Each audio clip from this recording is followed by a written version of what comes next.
Yo. Sithe sagqibolila ku-episode 2 kwathi gqi umama kaLucky wathi sula nezo nyembezi mkhona. Sambuza ayibo ukhona nantoni na sisi? Wathi budget wise andibhuduli. Wathi utywala sibuthengile nge-120,000 kodwa sophinda sibongeze nge-40. Sathi hayibo nona imali engaka? Wathi nililiswa yi-St Mosnini nje benizawuhlala ententeni ye-250,000 endoyilanda ngapha eJoburg ndayizisa apha eDR ngoba kaloku bebengekho abantu abanayo le ntente around.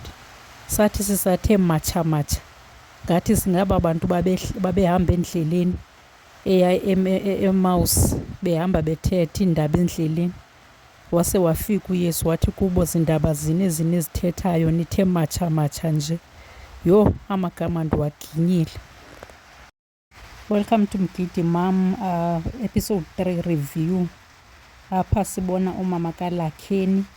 Umama kaLucky uwenza umgidi wonyana wakhe kuphela kwakhe ngokuqala ngokugqibela. Ibingekho ke into eshotayo kulo mgidi. Kuyiwe etawuni kwayokongezwa izinto besezivele zithengiwe. Yonke into yalapha ndithi ibintle, ideko ibintle, ii-outfit zikamama zintle ezotshintsha, i-TV monitor. Bekukuhle yonke into ibiyenziwe shem, andifuni ungatsho. Ndiye ndihlekile ke xa isithi usisi masihambe esithi kumushe mabahambe bayotshintsha. Ndazicingela ndathi hey, what if kumushe into zotshintsha kanazongo?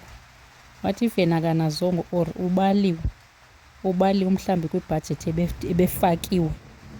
Maybe wathungisela okuncana sasi. Uwenzile shem usisi, uwenzile umgidi womntanakhe, uwenzile jealous down. Kuhle yonke into intle.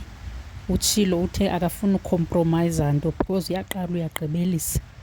Uxolele uyolanda intente ngapha eJoburg kuba ebefuna le ebeyifuna.